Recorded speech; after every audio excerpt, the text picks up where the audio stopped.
Morgan, and today I wanted to talk about an issue that directly affects me, and that is the unclear labeling of and lack of recognition of lesser common food allergens. So in the United States, because of the Food Allergen Labeling and Consumer Protection Act of 2004, we have fairly clear labeling on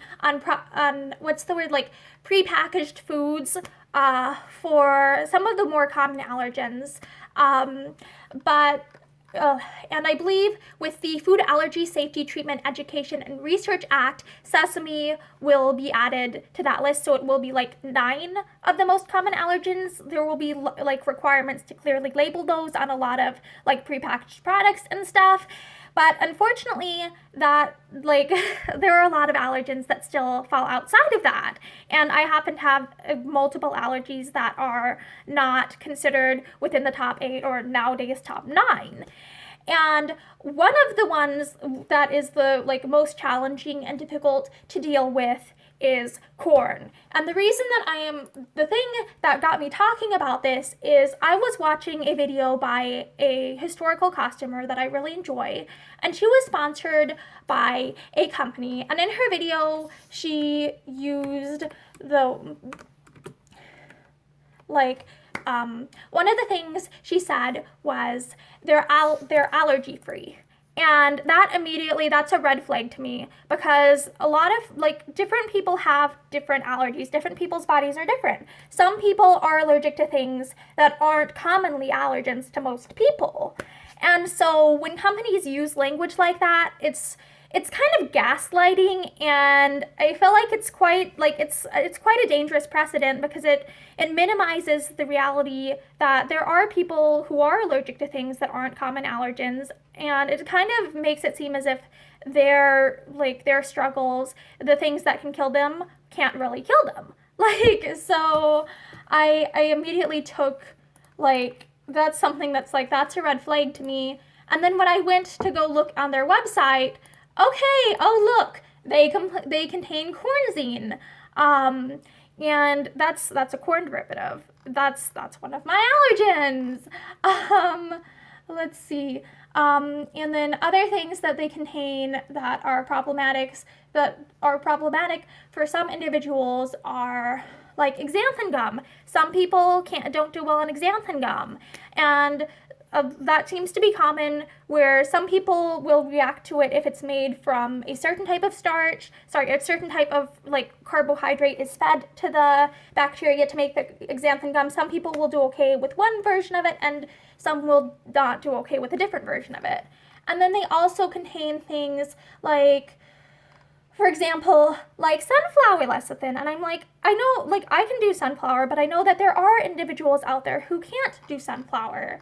And so I think it's a major issue when they act as if certain things can't be allergens, because it's I know people who are allergic to and will probably end up in the ER or worse if they consume these.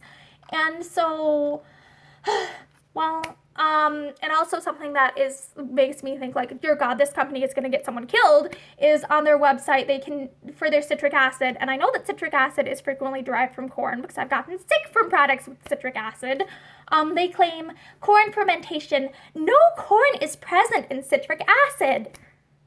How lovely! That's complete rubbish. I've known people who have gotten sick off of it. I've gotten sick off of it. There are people who've ended up in the ER because of it. So yeah, I want to come out here and call out companies who gaslight allergic individuals are ableist, and that's really just I need to vent, because the reality is companies like this make it very, very difficult for people with rarer or uncommon allergens to find products that are safe for them. They make it, but this company, the good thing is they're at least listing, hey, this is from corn, even though they claim it doesn't have corn.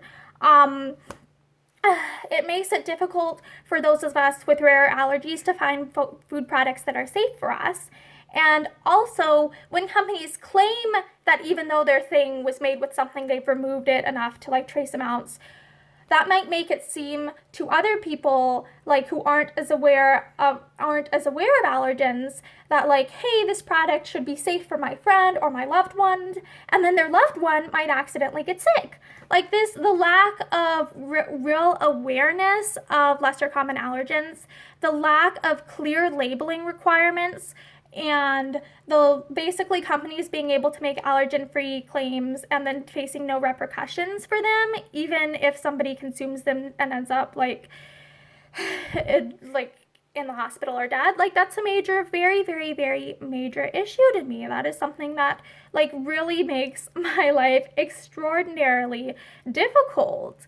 And so I wanted to talk about how the lack of clear labeling of lesser common allergens is a major issue, and I feel like it's a form of like it's a way in which this like I'd say it's like a form of ableism. Like it leads to disabled people having even more challenges living throughout life than than we otherwise could face. Like having clear labeling and like having clear information on labels about ingredients and disclosing what your citric acid is from, disclosing what your dextrose, your glucose, your starch are from. Like those are really reasonable accommodations that could help make life easier for like various people of lots of different allergens, and could like I feel like that's really a real step towards like what's the word, like accessibility and inclusion of the disabled community.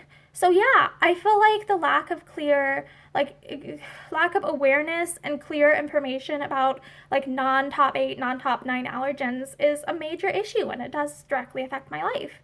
So thank you, and I hope that you enjoyed my advocacy, and I hope that you yourself advocate for disabled people's like accommodations for us as well. Have a great day.